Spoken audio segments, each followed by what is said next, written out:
E aí, gente, novamente estou com probleminhas para salvar as questões. Vou evitar repetir algumas, né? Essa primeira a gente já tem lá no vídeo anterior, que é o conceito de arquivos. Um conceito muito bom, inclusive. Dá para vocês revisarem a partir dela, né? Essa questão. A questão seguinte, o gabarito é letra A, que a gente busca incorreta e diz que os arquivos virtuais estão sujeitos a intempéries, mas isso não ocorre com os documentos físicos, que não é verdade, né? No caso do gabarito letra A também. E a terceira, ela é bem interessante, 2019, vejam só. E ela pergunta quais os itens verdadeiros ou falsos referentes à classificação. Aqui ela apresenta 3 possíveis classificações, né? E pede para avaliar. Isso daqui a gente vai estudar mais especificamente na parte de gestão de documentos, certo? A primeira pergunta é sobre se eles podem ser classificados de acordo com a natureza. E isso está correto. E a segunda é sobre os estágios da evolução. A gente vai estudar um negocinho chamado Teoria das Três Idades. A primeira idade é corrente, que é quando o documento é produzido enquanto ele está em utilização ou em consulta frequente. E a segunda é a intermediária, quando ele aguarda a sua destinação final, né? E até a idade permanente, que é quando ele nem todo documento chega na cidade, mas ele vai ser guardado para sempre, no caso. A gente já tem o gabarito aqui, a extensão de sua atenção, no caso, a qual é a área que engloba o documento, né, também pode ser classificado, e a natureza do documento, que ele pode ser extensivo, no caso, o acesso não prejudica, qualquer pessoa que acessar não vai causar um prejuízo à organização, sigiloso, ou ele pode ser particular, no caso, um documento que é enviado para a administração, mas é um cartão no servidor, por exemplo. Certo? O item 4, a gente tem uma historinha aqui. Perdoe, tá consultando aqui o negócio que ele tá travando. Terceira vez aí já. Beleza. Uma boa gestão de documentos também possibilita um controle maior sobre os acessos. Saberiam, eu vou pular esse enunciado. Está muito grande, está muito tarde. Vou ver aqui o que ele diz. Questão de verdadeiro ou falso. Se for necessário, a gente volta. Esse tipo de sistema pode ser feito com base em determinados aspectos. Pelo que eu estou vendo, é uma questão de classificação novamente, certo? Eu vou ler o enunciado só se for necessário mesmo. Ele pode ser classificado de acordo com o nível de sigilo? Sim, pode sim. Inclusive, a gente tinha citado como exemplo isso, né? Antes, né? Relevância das informações no arquivo. Cargos e funções que podem ser acessados. Sim. Certíssimo. Um documento que seja muito relevante, ele pode ter seu acesso restringido. Um documento sigiloso, inclusive existe lei federal que diz os níveis de acesso do documento, secreto, tudo é secreto, um documento pode ser público, né? Ou até mesmo um documento que fala sobre uma pessoa específica. A relevância, né? A um documento mais importante, geralmente vai ter um nível de acesso mais restrito, e também os cargos, né? O estagiário não vai poder ver tudo, por exemplo, o presidente da república pode, né? Aqui é simples.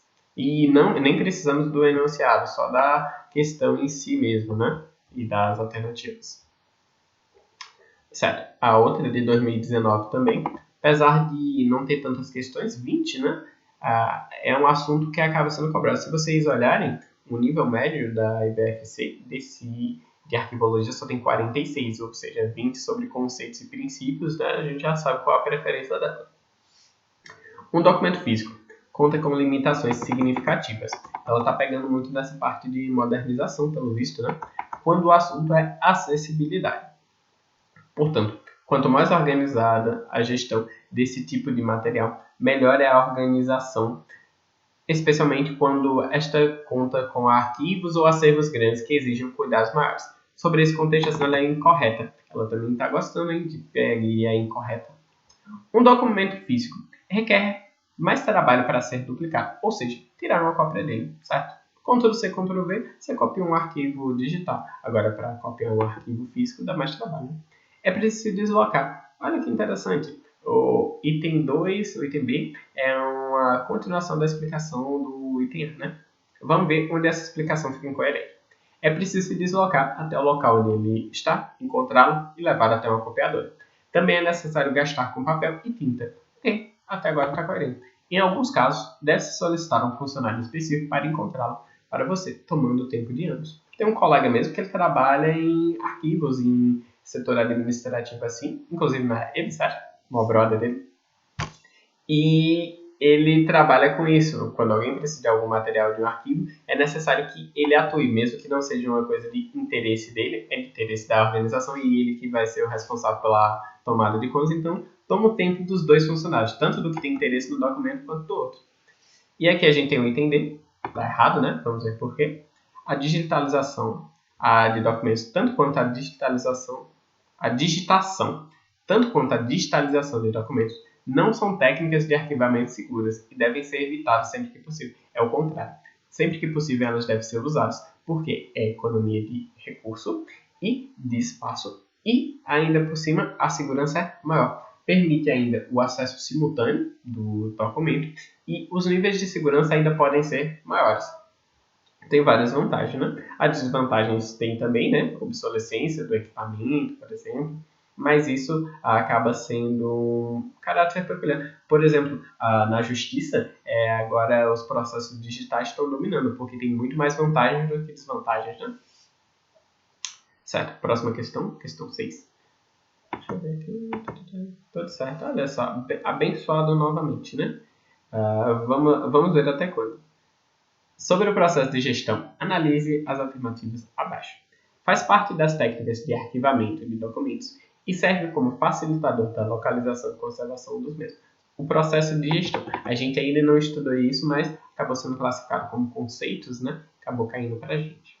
Faz parte das técnicas de arquivamento de documentos e serve como facilitador na localização e conservação dos mesmos. Parece mais ou menos. Vamos ver aí o que é o resto disso. Questão de itens é boa que a gente costuma acertar por outros, né? Mesmo estando em dúvida em algum.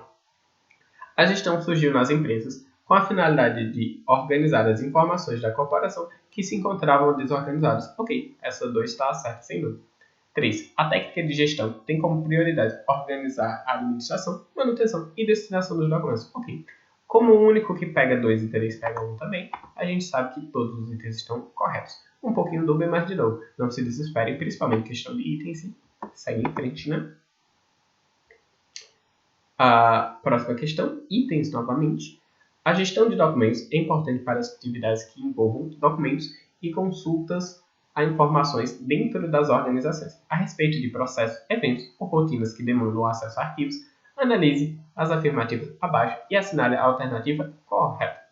Ok, primeiro, durante negociações com fornecedores de longa data, não é indicado analisar os contratos firmados para avaliar se os valores pagos estão condizentes com os serviços e insumos recebidos, mas é importante manter algum cadastro. Isso, você deve manter algum cadastro para nunca usar ele. É esse o propósito de um cadastro. Não entenda as atividades administrativas como inúteis. Não, elas são úteis e necessárias. A gente já sabe que pode ser qualquer uma, menos a A e a D. Ao lidar com um cliente com histórico de compras na empresa, é importante checar seus dados cadastrais, as interações anteriores com ele e quais produtos e serviços costuma adquirir. Dessa forma, o atendimento será personalizado. Ok.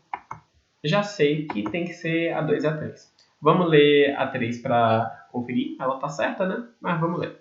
Durante a fiscalização de órgãos do governo, é essencial ter fácil e rápido acesso a todos os documentos contábeis e gerenciais, incluindo notas fiscais, declarações, recibos de tributos pagos, etc. Isso evitará problemas, como multas, suspensão de atividades, restrições e investigações. Simples. As questões de administração e arquivologia, de um modo geral, elas têm voltado mais para a área de empresas. Apesar de que a gente esteja estudando para um órgão público, é inegável que a IBSER é uma empresa, então acredito que essa abordagem seja nossa também, viu? Isso daqui eu acho que eu vou pular o negócio também. Não vou pular não. Isso daqui não dá para pular não, pelo visto. A organização de documentos e arquivos pode ser entendida como um serviço cuja finalidade principal seja de criar instrumentos de controle e monitoramento do armazenamento e tráfego de documentos em organizações em geral. A respeito de algumas vantagens e benefícios da organização de arquivos, assinale V um verdadeiro e F para falso. O que deve ser feito na organização? Organização física adequada? Não, o que você acha? Essa foi muito simples. Segunda, deve ter um sistema de identificação? Eu já estou vendo que essa daqui a gente vai puxar para cá, hein? Padronização dos métodos de arquivamento? Não, cada setor deve usar um método diferente. Faz sentido? Não faz sentido, né? Tá tudo certo. Muito simples. Eu notei que as questões, principalmente as questões mais recentes, tem uma tendência de marcar todas as certas. Tipo, 1, 2 e 3 estão corretas, todas verdadeiras. Isso é uma tendência. Se você quiser chutar, não souber, tiver entre um aqui, tem um F aqui no meio, um que está verdadeiro, você não tem como responder. Chuta, né, que está tudo certo. Mas tenta responder, porque, por exemplo, a gente já pegou um ali que era 2 a 3, né? E tinha 1, 2 e 3. Então, atente-se, mas fica a dica. Fica a dica de responder questões também. A lei, que a gente vai estudar em breve, né? Mas a gente já pegou alguns conceitos dela. Cadê o item 1? Ah, não, aqui.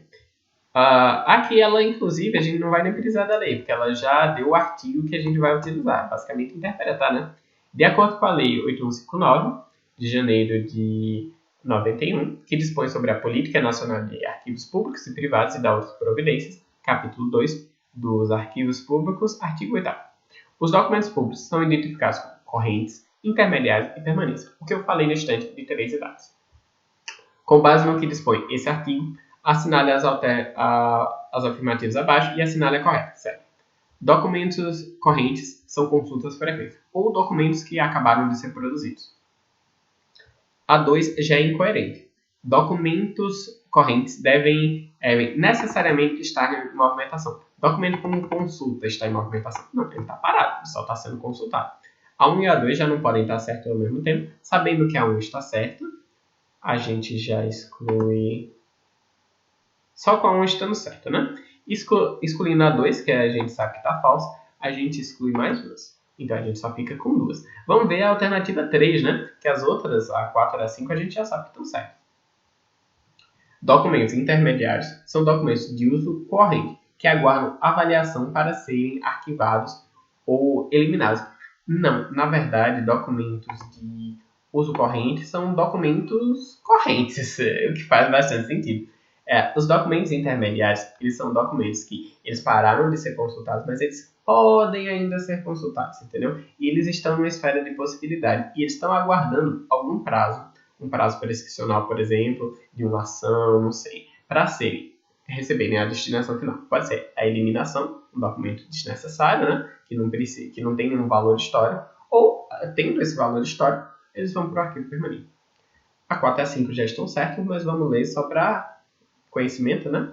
Documentos permanentes. São documentos que devem ser definitivamente preservados. Né? Deve ser isso o significado de permanência, eu imagino. Parecendo meio cansado, meio rabugento, mas é a vida, né? Documentos permanentes são documentos de valor histórico, probatório e informativo.